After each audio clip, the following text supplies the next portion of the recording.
Dear viewers, welcome to British Bangladesh Chamber of Commerce and Industry Business Talk Season 2, Episode 1. Our today's topic is Global Business Impact due to COVID-19 and Bounce Back.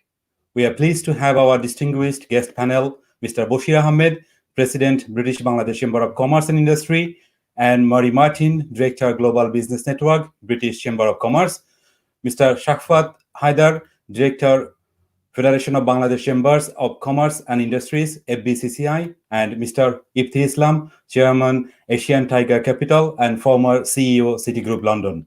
I welcome you all to our show.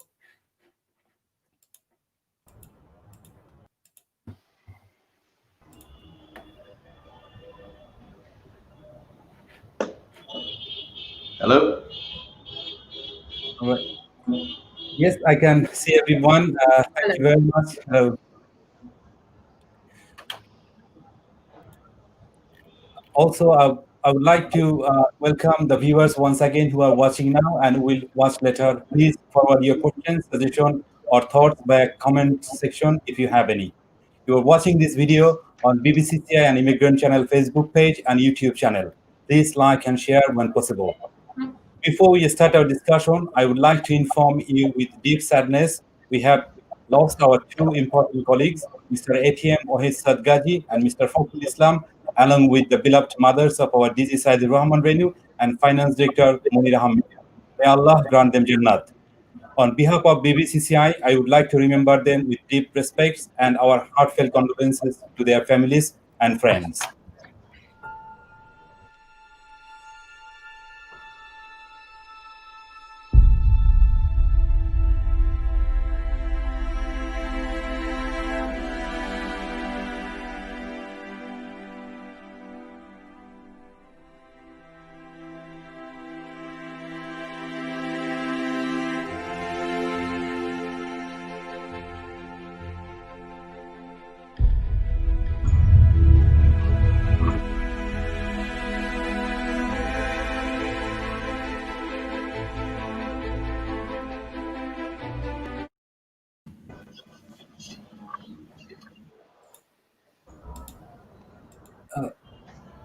Thank you once again. I'm going to mute all of the microphones for the time being. I will open it on again once your turn is come. First of all, my question is going to be Ms. Anne-Marie Martin. I'm sure that our President, Mr. Bashir Ahmed, has joined us. Let me bring him in first, and then we're going to go to the session. Mr. Bashir Ahmed, very welcome. Oh, thank you very much, Arfin. Sorry, I'm a little late because I was with another Zoom meeting. Thank you. And I would like to take this opportunity to welcome all the colleagues, especially the Anna-Marie, the good friend of BBCCI, Shafquat Bhai, the director also for BBCCI Bangladesh Chamber, and also my very dearest brother, Ifty Islam from Bangladesh. Thank you, everyone, and welcome to the BBCC platform. Thank you. Arfin, to you. Thank you very much, Mr. Bashir Ahmed, for your time and for your welcome speech. I know it was very brief and very important. Thank you once again. First of all, as my question is going to be to our guest, Anne-Marie Martin. I know you're not an economist. You are representing British Bangladesh. Representing British Chamber of Commerce. Though I have a question to you, I'm sure that you're going to answer it carefully with your position. However, if you not answer, if you not like to really touch some of the part, you can do it. First of all, we can see the government borrowing has soared to support economy during this pandemic time. Government has borrowed in October 22.3 billion. Since April, it is 214.9 billion, which is 169.1 billion higher than last year. ONS has estimated this is going to rise about 372 billions by end of this financial year. And also our national debt is 2.08 trillion, which is larger than our economy. You understand this is causes due to this COVID-19. So if you consider like where this British economy is heading towards and how to bounce back, because our topic is today we decided like how to bounce back from this COVID impact of economy. Ms. Anne-Marie Martin. Hello, no pressure whatsoever. Probably one of the hardest questions you could have asked, and trust it to be to me. as I said, I am not an economist. I'm not, but it's actually a challenging question generally, and I don't think it's a question that only relates to the UK. I think this is a global problem, and that's the reality. In terms of where is it going to end, if I had a crystal ball, I'd probably be an extremely rich person. I think one of the challenges we are faced with is we're heading for a double whammy, so to speak. Obviously, we have the impact of COVID on business, on individuals across the world, across the UK. But with the upcoming sort of end of the transition period, which is another unknown for the UK and UK businesses, I think we're heading for quite challenging times. In terms of expenditure, I don't want to preempt anything because we obviously have the spending review later this week. We've also had some announcements today. We've seen the Chancellor on television quite a bit today and in the media. Obviously, there's also been the announcement of the public sector pay freeze.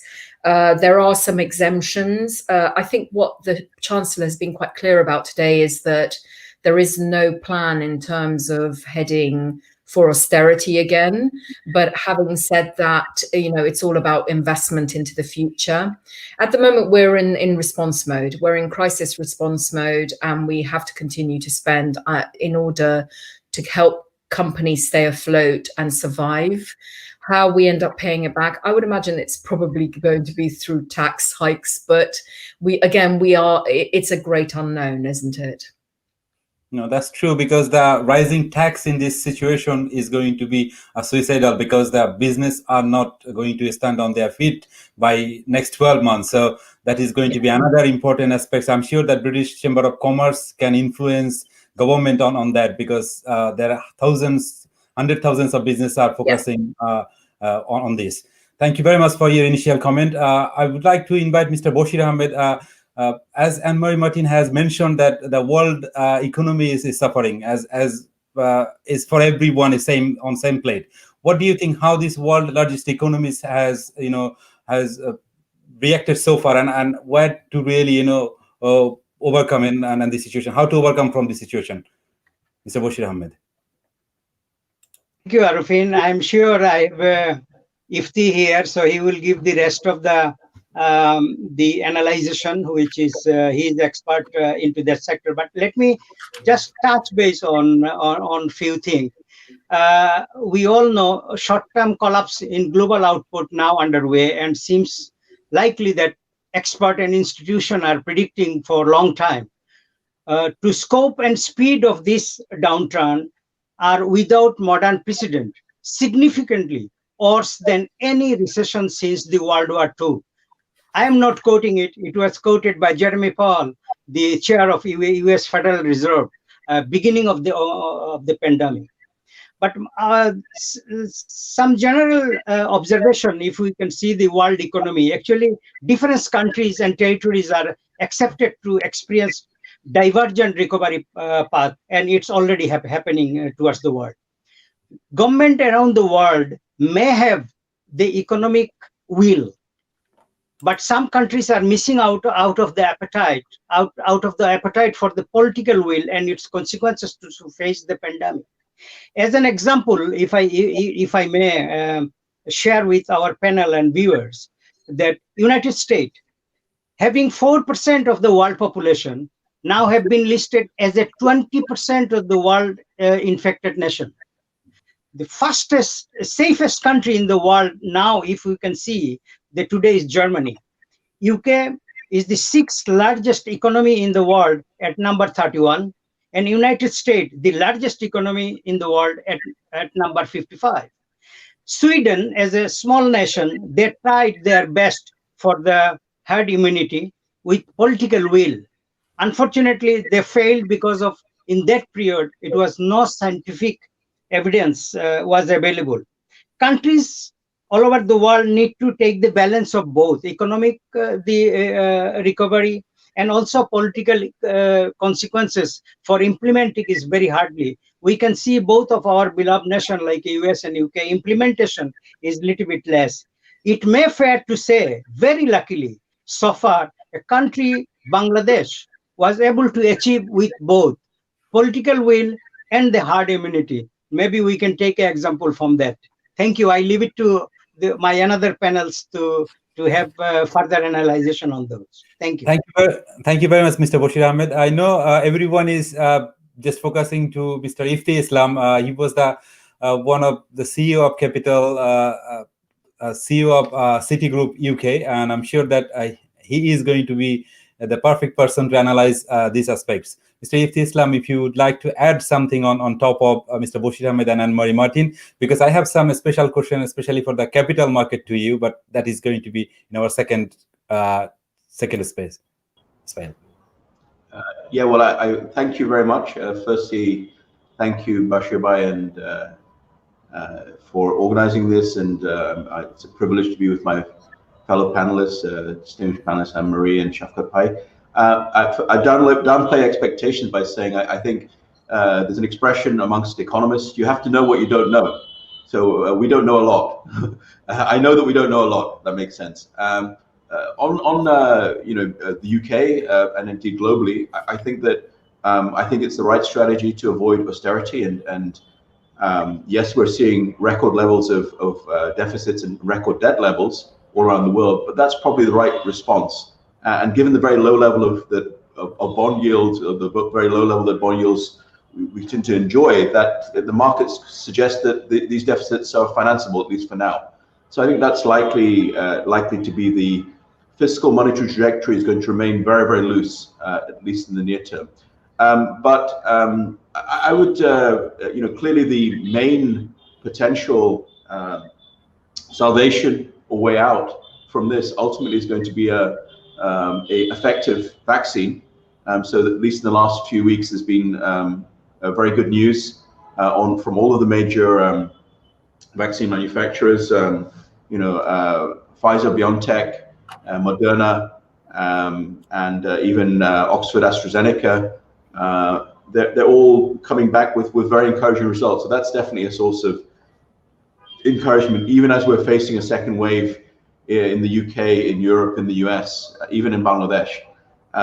So I think if we look forward 6 to 12 months, there's an expression: nothing lasts forever, including coronavirus. There is light at the end of the tunnel.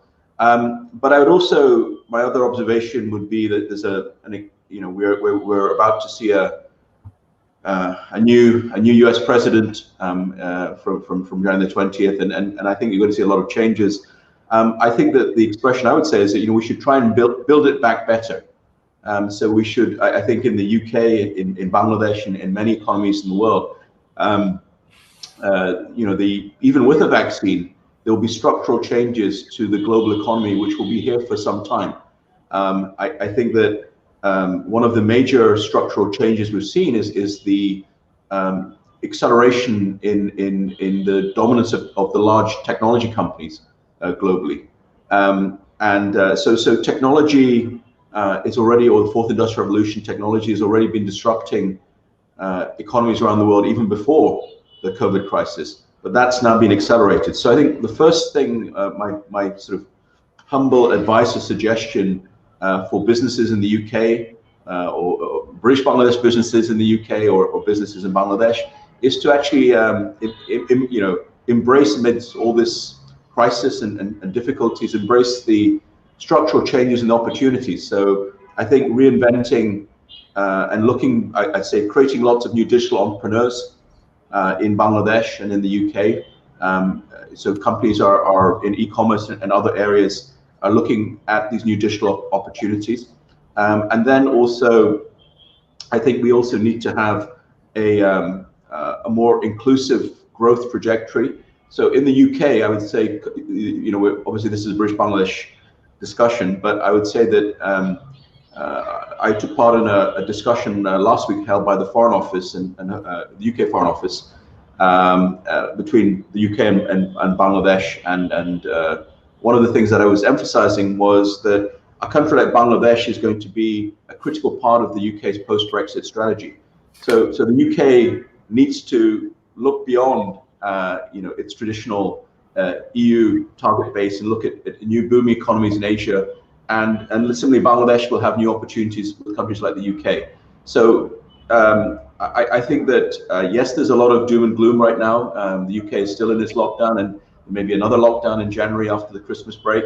But I see some signs for optimism and a lot of new opportunities that are emerging from this this COVID crisis. With that, let me stop, and Yes. Shafquat can also add something from the Bangladesh business perspective. Thank you very much, Mr. Ifty Islam. Yes, I would like to turn to Mr. Shafquat Haider. Let me unmute your mic. Yes, if you want to add a bit on top of that, and I have another question to you, which is because I found you as a BBCCI director. So my question is going to be most related to BBCCI and BBCCI's activities during this COVID-19 time to facilitate international trade. Thank you very much. First of all, thank you for inviting me. It's a pleasure to be with all of you people. Ifty has said a lot about economics aspect of it. Everybody's talking in different terms, but the thing is, one thing is for sure, we are all facing a crisis which we are desperately trying to overcome. Okay, it's not to say we are, not in a pessimistic way, but we have to overcome this. And we are actually running helter-skelter to find ways and means of handling this. So your second question about the BBCCI, like any business chamber around the world, a business chamber is the apex body which speaks on behalf of the private business sector of that particular country. And BBCCI is no different. So our job is to negotiate and urge the government to implement ways and means how to make life a little more palatable in terms of business. But that I mean putting in moratoriums, changing the taxation timings, shipping and port handling waivers at the moment, because all of these are related to business. Okay, so anything which facilitates business, because business had come to a standstill, absolute standstill. And if I may just briefly touch upon the fact that when we were talking about business and the COVID situation, the first thing which got hit in Bangladesh was the garments industry, which is heavily dependent on exports and everything else, which is known to everybody in the world. And unfortunately, for whatever reasons, I'm not going to go into the blame game, a lot of British large-scale buyers had stopped in their tracks. So you can imagine the effect, the shock effect, and the actual effect to the production houses in Bangladesh. Now, I think that has eased up a little bit now through the intervention of the British Bangladesh Chamber, through the intervention of the Federation, through the intervention of the two governments of these two countries. So that is how it's happening. But initially, it came to a dead stop, and we all know that, okay? So what I'm trying to get at is I would like to emphasize something which Ifty has mentioned, but today is the age of technology, whether we like it or not. Even today, we are through technology getting to see each other, talk to each other. As a matter of fact, at times I feel like right now we have less time than when we had earlier on pre-COVID, okay? Because we are having meetings at night, we're having meetings in the daytime, all times of the world and connecting to all parts of the world. So this has brought us closer in a certain way. But I would like to emphasize one point again, that when we talk about technology, everything needs skills. The UK is a big player in the area of apprenticeship and skills development, okay? And I wanted to emphasize the fact that this is the time we all have to ramp up our skills, upskilling, reskilling, whatever you call it. So people or countries like the UK could play a major role in implementing or supporting or advising governments like Bangladesh to do that.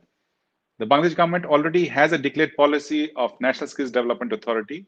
This was actually passed through an act of parliament in 2018. We have a long way to go, but that's where the UK and countries like the UK could be very helpful. Thank you. Thank you very much, Mr. Haider. I would like to turn to Miss Anne-Marie Martin to you. As you know, the Mr. Shafquat Haider mentioned that during this initial crisis, the BBCCI, BBCCI, and BCC has put their efforts to unlock this deadlock situation of ready-made garments industry and British buyers. I know it has an end. The British Chamber of Commerce are still working on this sort of aspects across the world. if you could please make your comments on that, like how do you think that what other activities should take in place in this sort of chambers or the federations across the globe? Sorry, just to understand. So you're asking me to comment on the deadlock on the garments industry. That has already been partially overcome, but it's still miles to go. As you know, that is still the federations and the Chamber of Commerce are working towards this.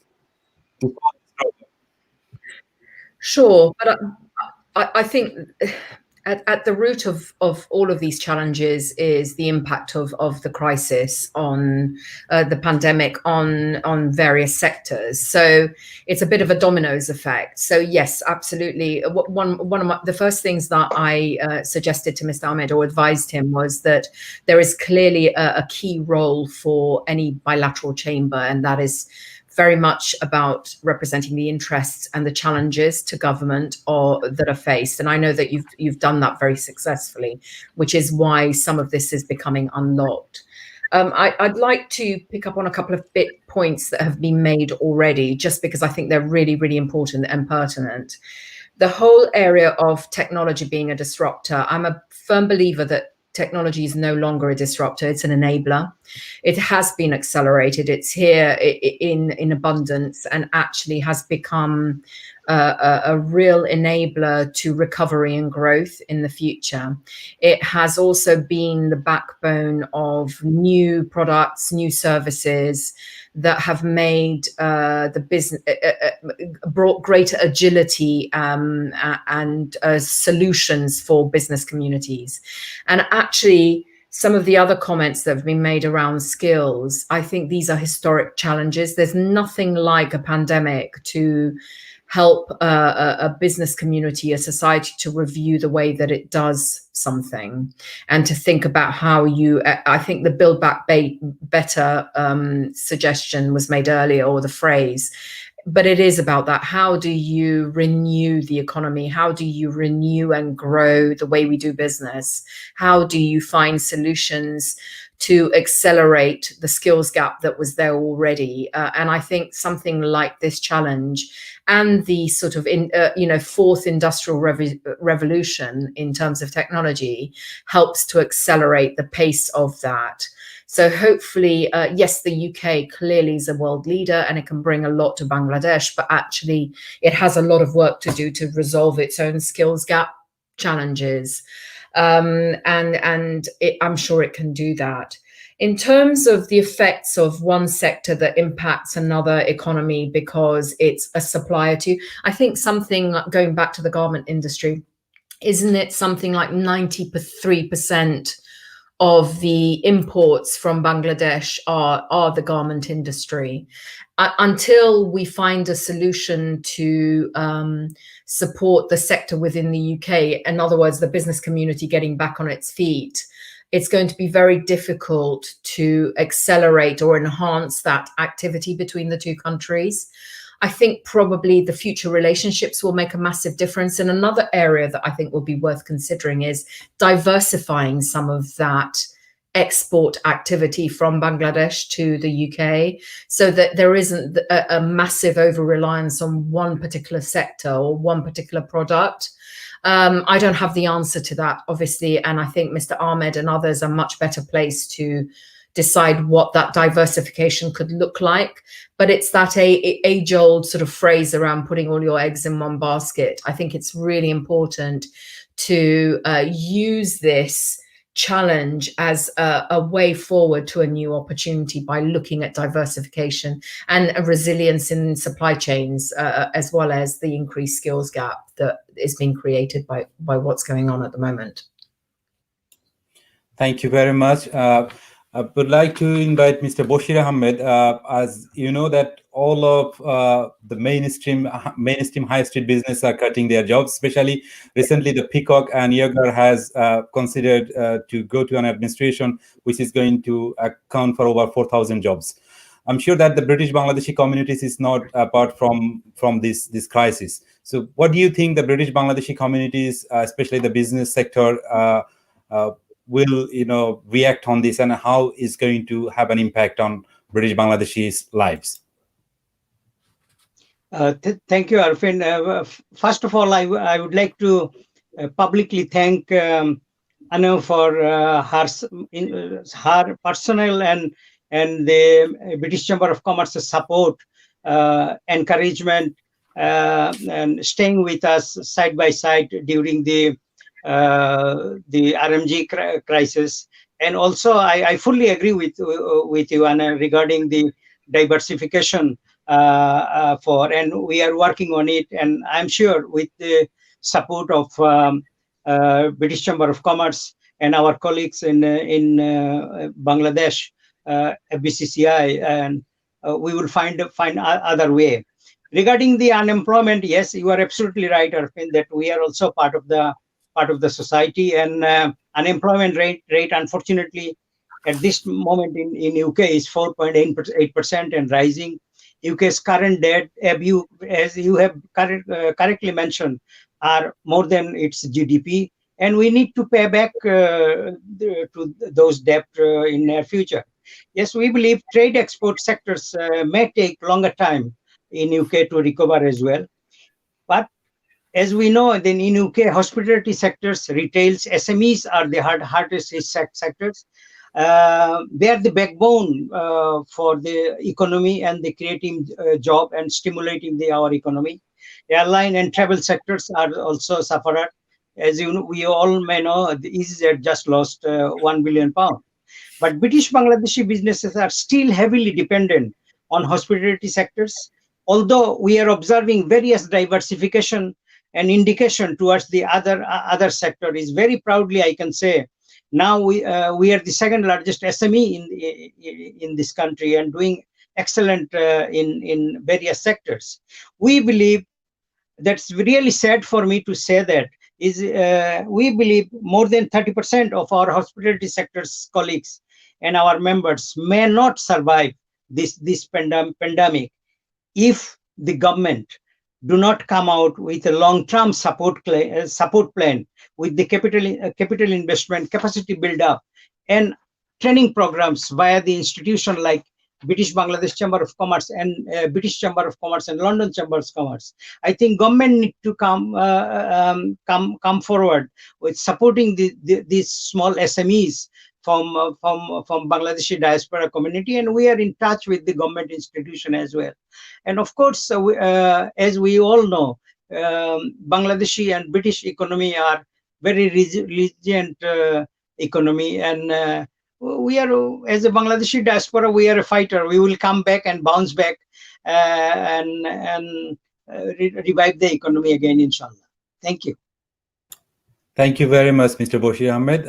Very related question to Mr. Shafquat Haider, to you, as you are representing BBCCI.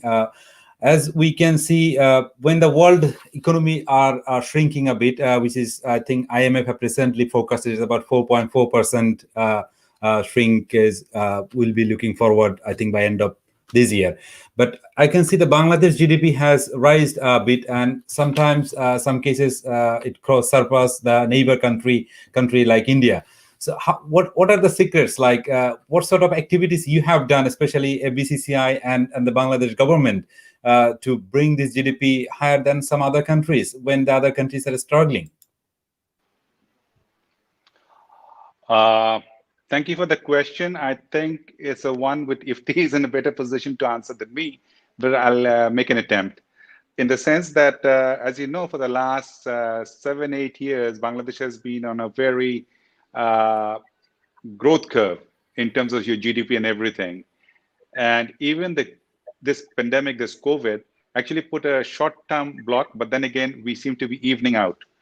I think one of the reasons could be, correct me if I'm wrong, is that the government came in pretty quickly with stimulus packages, which was very strongly pursued by the Federation or the business chambers, pursued with the government, and the government luckily agreed, and we are still in continuous negotiations with them.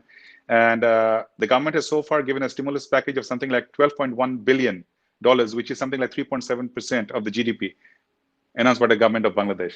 So these kind of issues, this is a regular exercise. There's no one size fits all, as we all know. And as we are talking about second phase COVID. Certain countries have gone into the third phase also. And then again, if we really equate apples to apples, we in this part of the world, not only Bangladesh, has been very lucky, whether it's environmental, whether it's climatic, I don't know the reason, but we have been extremely fortunate not to be hit that badly as other countries of the world, especially the developed countries of the world.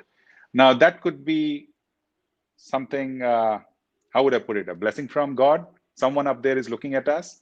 So we are lucky to have survived this, but we still have a long way to go. And in order to add something in the end, I would again like to say what Ms. Martin said. The technology is a given today. And previously, when we used to talk about technology, we used to talk about digital divides. Okay, those days are gone. All governments, every single person in the world, all governments cannot digitally deprive anybody anymore. That is, again, something which we never used to use before. We used to just explain what is a digital divide. Now you cannot digitally deprive people. And when we talk about the small businesses, SMEs, MSMEs, we always used to say financial inclusion. I'd like to change that to technical inclusion. So in the end, it's technology, technology, and technology. And how best we use it is something we'll have to learn along the way. Thank you. Thank you very much. Yes, I'm going to turn to Mr. Ifty Islam, especially he is the expert of capital market, because I can see he's the chairman of Asian Tiger Capital. So my question is going to be to him is, I know it's every market is struggling at this moment. It is COVID-19. How this capital market is reacting in Bangladesh in terms of those sort of activities we have seen across the globe, but how this Bangladesh capital market is responding on this? Well, I actually think capital markets are, I would say, a red herring, or I think a bit misleading. Capital markets around the world. I used to be a global strategist before, but there's a tsunami of liquidity in the world. So capital markets around the world are responding to this massive amount of liquidity. Both monetary and fiscal stimulus is unprecedented. A Bangladesh capital market has also rallied about 25% from the lows. But I think rather than the capital market, I would say, I would still draw the focus back to the outlook for the real economy. In the case of the garment sector, I think that you can already see. I think that the shock of I wouldn't say being held hostage. That's a little bit of an over dramatic statement, but to some extent, I think that many Bangladeshi garment manufacturers, the way of doing business with the UK, with the US, with the EU as main importers, that is going to have to change. It is changing. I'm working with a US Bangladeshi entrepreneur who's come from Bangladesh, who's setting up a new e-commerce platform in both the US and the UK to enable Bangladeshi garments exporters and handicraft exporters and other exporters to sell directly to US and potentially UK consumers. So, thinking about using this e-commerce and technology to reach consumers directly for countries like Bangladesh, I think that's going to be a significant change. And then also how countries like Bangladesh also move away from just selling very general products to generic products to value-added products. Again, using digital content and to create their own brands, and again being less hostage to the large buyers from markets like the UK. So I think that's forcing a lot of change. And I'd also say, I mentioned before, so I think we have to create the right ecosystem, and Shafquat correctly said we have to improve skills training to create more digital entrepreneurs, to engage more people all the way down to the village level in Bangladesh, to enable them to sell goods and services to somebody in a remote village in Bangladesh can be selling goods and products in the US or the UK or other markets. So I think that technology has that potential to accelerate the integration of the global economy. And that's a big opportunity for countries like Bangladesh. And I think it's also an opportunity for the UK as well. So UK businesses, I mentioned last week on the Foreign Office webinar that the areas that the UK is very strong is actually in in both technology, in fintech, in knowledge industries. So I'm working with North-South University, which is the leading private university in Bangladesh. We're setting up a fintech center of excellence and also fourth industrial revolution digital innovation lab. So I would hope that UK universities, UK businesses can collaborate with these kinds of initiatives, maybe academic or commercial incubator type things, so to find win-win opportunities. So I would say these are not. This is it's not a zero-sum game. So that, as I said, we are going through a crisis. There is a lot of shocks, but some of these structural shocks will force structural change, maybe for the better. There'll be a lot of new opportunities. So I think that for British Bangladeshi businesses, for the British Chamber, I think the thing is to try and find where are these new opportunities, and some of these new opportunities are in developing countries like Bangladesh, and I think that many British businesses can try and think outside the box from their traditional export markets to new markets and new opportunities. It may be not it may be in knowledge exports. So UK universities or UK fintechs or UK technology companies can be partners in the digital transformation of, say, the Bangladesh economy in a way that will create a lot of new export opportunities for Bangladesh, which will also benefit UK companies. So I think that this is not kind of talk. I think that actually it's happening. I'm seeing it around me. As I mentioned, there's one company called Hub that's here building this e-commerce platform and trying to disrupt the way that goods and products are exported from Bangladesh into the US, and it'll happen in Europe. So I think we have to find those collaboration opportunities which create new economic and investment opportunities that will be a win-win for both economies and businesses in both countries. My last point would be, when we talk about monetary and fiscal policy, I'm not advising the UK Chancellor or the Bangladesh Finance Minister, but if I was to give some very humble advice, I would say that I think it's very important that all of this monetary and fiscal stimulus, that we try and focus it on building more resilient economies and increase the productivity of economies. So rather than just pouring tons of money and it kind of going to the ether, there's trillions of dollars of fiscal monetary stimulus. In Bangladesh, I mean, all credit to Honorable Prime Minister Hasina. There's still a huge amount of money going into infrastructure spending. So this money that's going to infrastructure spending is helping to stabilize the Bangladesh economy in these COVID times, but also is building the future economic capacity of Bangladesh. Likewise, there's a lot of spending on ICT and technology sectors. So I think that we're facing, yes, it is once in a generation, once in 100-year tsunami or whatever you'd like to call economic tsunami, unprecedented.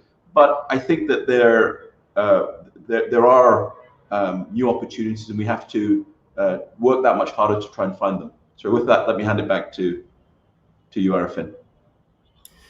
Thank you very much, Mr. Ifty Islam, for detailed explanation. I'm sure that our viewers has completely understood their point, and also there are some other questions comes from various audience. I will come back to that point in a bit. Because we are having today three business leaders, especially Mr. Shafquat Haider from BBCCI and Martin from BCC, British Chamber of Commerce, and Mr. Bashir Ahmed from British Bangladesh Chamber of Commerce. We are delighted to have three leaders from three different organizations. Ms. Anne-Marie, Martin, to you, what sort of activities? I know so far you have shown, especially British Chamber has shown their effort to form a relationship with various organizations, especially British Bangladesh Chamber of Commerce and Federation of Chambers of Commerce in Bangladesh. What is the further activities could take in place? What is going to be the invitation to Mr. Shafquat Haider and Mr. Bashir Ahmed in upcoming days? How long is a piece of string? So yes, we've been, our strategy for the last 2 years has been very much to grow our international network. And I'm very proud to say that the British Bangladesh Chamber is one of now 66 globally located British chambers or equivalent business organizations, which is, when I first joined, I think 18 months ago, we were 20 and now we're 66. Plus, of course, the 53 accredited chambers across the entire UK. And actually what the value of that really for the British Bangladesh community and the chamber and the chambers, the national chamber in Bangladesh, is that through the British Bangladesh Chamber of Commerce, there is access to around 70,000 companies across the UK, of which probably 80% are at the SME sector, and the balance are the mid-cap and corporates. And I think some of the discussions we've been having about the opportunities, what the future looks like, the fact that our trading relationships in the UK are going to be changing from January, like we've never traded in this way before, certainly not since the 70s. There is opportunity. There really is opportunity to put Bangladesh on the map in terms of UK companies and enabling them to have a better understanding of what Bangladesh has to offer them in terms of both exports to, imports from, and of course investment, which is absolutely key to everything, because that's a driver for import export, for trade generally. So certainly through our network, there is a lot of support at that local global level for any company that is a member of the British Bangladesh Chamber. Thank you very much. I would like to invite Mr. Shafquat Haider on this topic, as well as I have another question to you, which is, as you know that recently RECP, which is Asia Pacific countries from a world largest trading block network, where Bangladesh is not on that forum or on platform. I'm sure that as a business leader, you will be, and the organization or various export organizations from Bangladesh is going to face a tremendous challenges when this platform is going to be fully activated. What is your opinion on that? How you see this formation, and why Bangladesh hasn't joined on this? And is it has a negative impact, or do you think it was a positive decision from Bangladesh government? It's a little difficult to answer that question right or wrong at the moment. We'll have to have a kind of a wait and see approach, because a lot of business chambers around the world, a lot of governments study the process before joining a certain, cooperative movement. So far as I know, because these kind of activities will always have to have been taken a decision, the business chambers or the business entity or the apex body will obviously approach the government and discuss this whole issue with the government, and then I guess take a concrete approach to this. At this point in time, it's a little fluid as far as I know. So I would like to keep it that way for the time being, to be very honest. Okay, it's not a yes or no answer. Thank you very much for the technical answer. And if you would like to add on Anne-Marie's comment as well. Okay, yeah. Now coming back. Okay, now every chamber is doing that. So is BBCCI. We have got to this, the biggest drive is now policy advocacy, okay? One is the implementing advocacy, the other is the policy advocacy, to come up with measures, to talk to the government. There are non-fiscal measures, there are fiscal measures. Non-fiscal measures like extension of maturing LCs, back-to-back LCs, overdue payments, loan classifications, moratorium on current loan installments, stuff like that. When we come to fiscal measures, we're talking about revision of VAT and tax instruments for businesses. We're again talking about moratoriums and discounts and exemptions on tax and duties. We're talking about automated, integrated, lower tariff, wider tax net management. These were issues all along, but now we are putting more emphasis because we need to really know where our economy is headed. And we have to be more stringent with our implementations.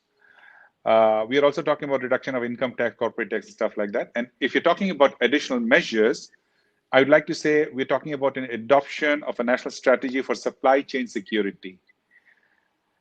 We are talking about prioritization of development projects, which I think Ifty already mentioned that our infrastructure development projects are still ongoing, and there's been no slowdown on that, which is a very good sign for us, thanks to the government of Bangladesh. We are also trying to recalibrate unproductive costs, miscellaneous costs, time-sensitive projects.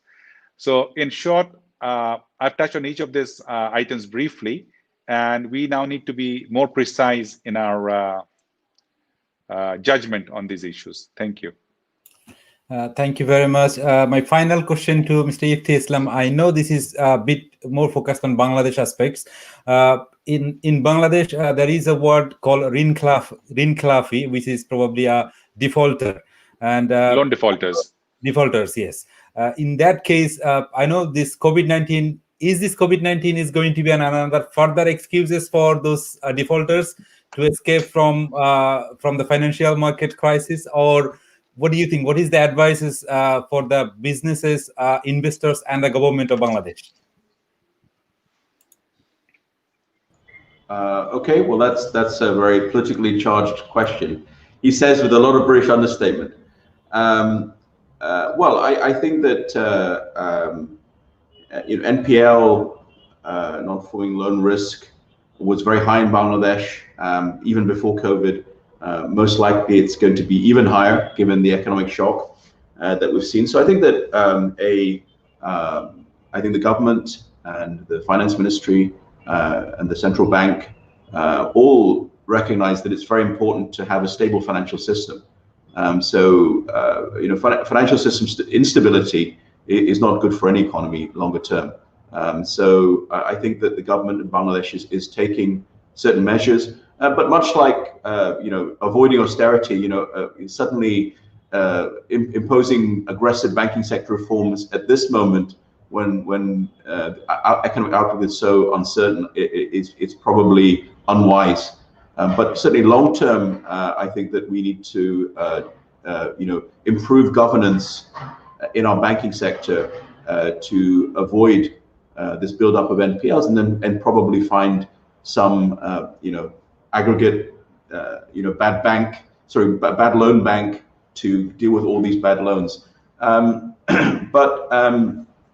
Last point I wanted to make, it was just on a slightly different subject. My humble recommendation to British businesses, and since Anne-Marie is there, and indeed for British Bangladeshi businesses, is also is to try and see Bangladesh a little bit differently. When I said Bangladesh is going to be countries like Bangladesh, not just Bangladesh, but countries like Bangladesh will be a key part of the UK's post-Brexit industrial strategy. I spent most of my career as a global economist or researcher, so I do study what's happening in the rest of the world quite carefully, and I think that the UK needs to reinvent the way that it does business and the way that it engages with the rest of the world. So actually, I think the UK Inc. Needs to critically self-examine, and I think that a country like Bangladesh can be a re-export hub to the rest of Asia. So I think rather than, yes, Bangladesh has 170 million people. It's one of the youngest populations in Asia. This year, Bangladesh's per capita income will overtake India. So the IMF is forecasting Bangladesh per capita income will be higher than India in 2020. India's economy is contracting by 10% forecast, and Bangladesh will be growing at 4%. So Bangladesh is the Walmart economy, I used to call it in 2000. Walmart economy is the Teflon economy. It was the most resilient economy in the world in the global financial crisis of 2007, 2008. As a matter of fact, GDP growth only fell from 6.1 to 5.8% between 2007 and 2008. And in the once in a generation economic crisis of 2020, Bangladesh again is the Teflon economy. So there is something there. I mean, So I think that beyond the Teflon economy, British businesses need to think about the opportunities of working with Bangladeshi companies, so British Bangladesh Chamber and FBCCI, and try and find joint venture opportunities to take British technology and know-how and market access, but then to use Bangladesh as a low-cost hub with a huge, young, dynamic population to re-export to the rest of Asia. So I think there are a huge number of challenges, but hopefully we can conclude the discussion trying to look positively into 2021 for these new opportunities. Thank you very much. Yes, we are about to end our conversation, but before we finish, we would like to go to each member of my panel. First of all, as we can hope for the best, I believe, and at the same time, there is a question to Anne-Marie Martin by Shahgir Farooq. He's one of our director. He mentioned international networking digital conference among all 66 accredited chambers could be arranged by Anne-Marie Martin. I'm sure that she can or she cannot. She is going to explain to her closing statement. Thank you very much, Mr. Shahgir Farooq, for this wonderful question.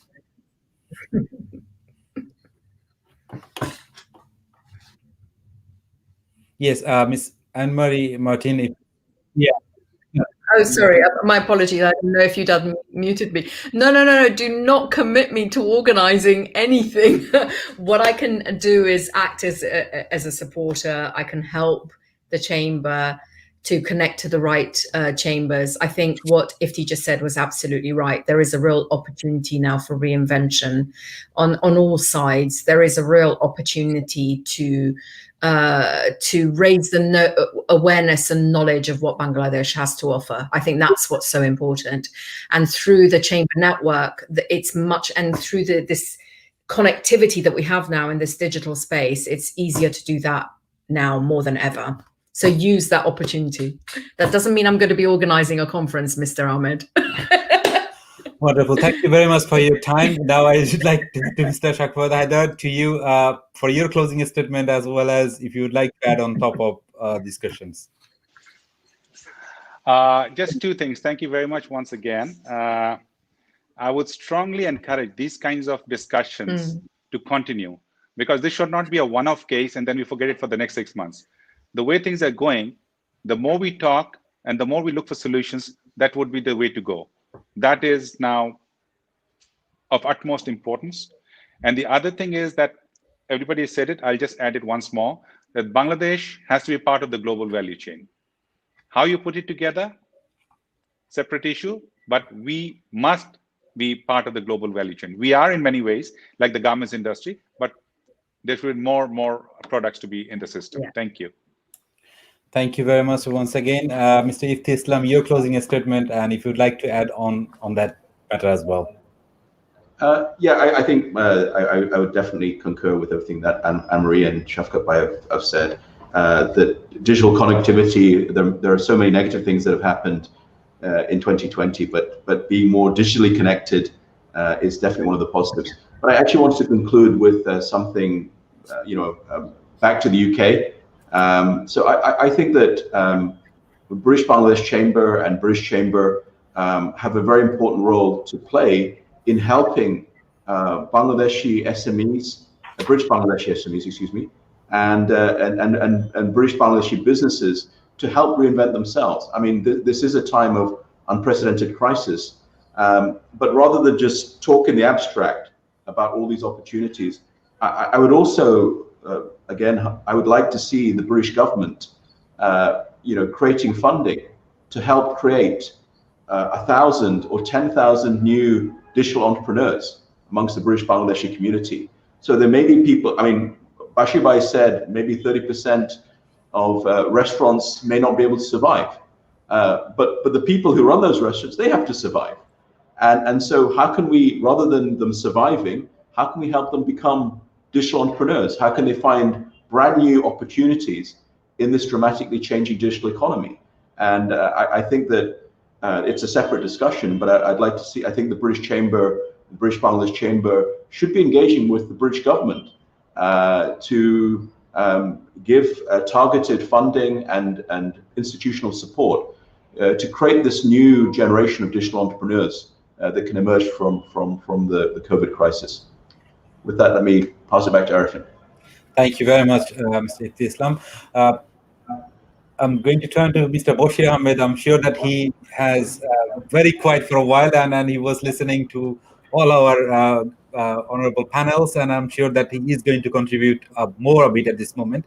The first things first, which is going to be Mr. Bashir Ahmed, as our distinguished panelist has mentioned that the vaccination, especially the Pfizer and Moderna and Oxford, this sort of research has shown, and their vaccination has shown that good success rate, and that has bring tide to other side of the shore. So what do you think, like, what is going to be the good aspects of or best hope for the communities you are dealing with, especially the business sector?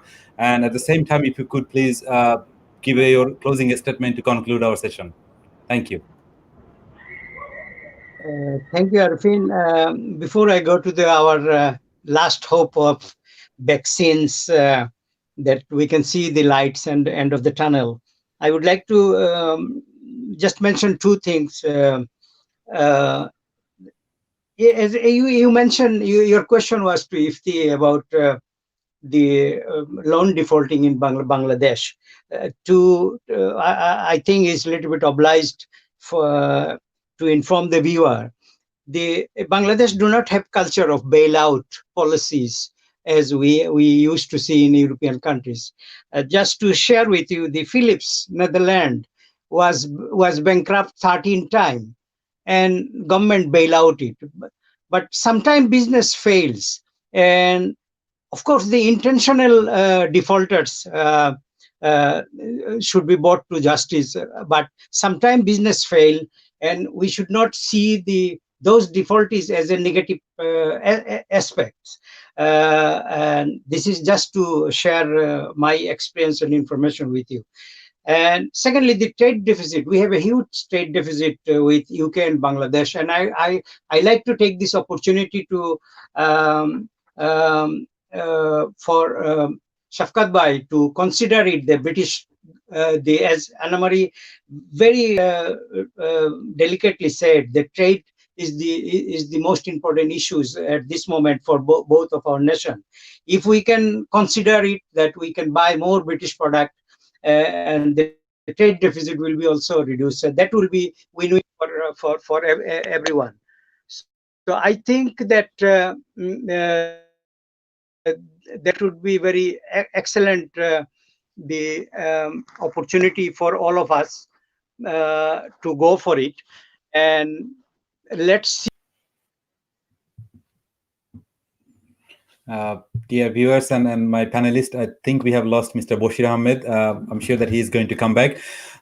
Before we conclude our session, I would like to thank you once again, and Mary Martin, Shafquat, Haider, and Ifty Islam, and Mr. Bashir Ahmed for your valuable time, especially our guests Ifty Islam and Shafquat Haider. They are from Bangladesh. I'm sure it is very late evening, about 11ish now, and would like to say good night to you, and Mr. Ahmed join us back again. Yes, Mr. Ahmed. Thank you very much. Sorry, my internet was struggling me. It was excellent, the event, and I fully agree with my honorable panel members that we should do it regularly. And I promise that if you give us a time like this, and we will do it again and again. And I would like to thank you, Arfin, for your excellent presentation. You are a star of the BBCCI. You are keeping us alive with all our members and directors.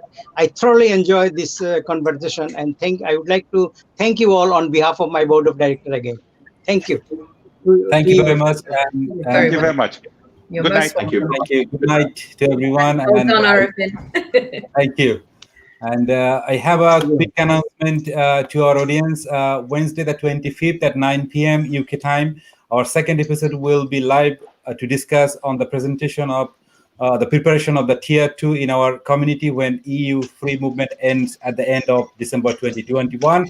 We hope we will be seeing you on that episode. And thank you once again, Anne-Marie and Shafquat Haider and Ifty Islam and Mr. Ahmed for your time.